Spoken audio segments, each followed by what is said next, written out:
সেই সবের কারণেই আমি বললাম যে না এরকমভাবে হবে না, এবার আমাদের একটা ডাক্তারের মানে পরামর্শ নেওয়া উচিত। আমি সত্যি বলছি অনেকটাই ভেঙে পড়েছিলাম, বলতে গেলে আমার একটা এমন ডিপ্রেশন চলে আসছিল যে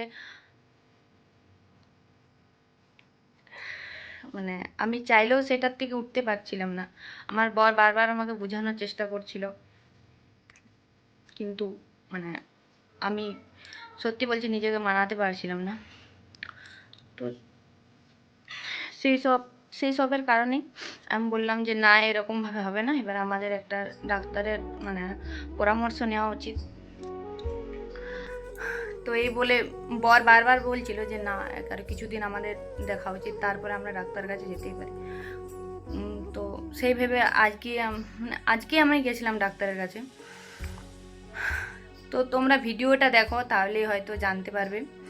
আর হয়তো এই ভিডিওয়ে আমি তোমাদের কাছে সব কিছু জানাতে পারবো না,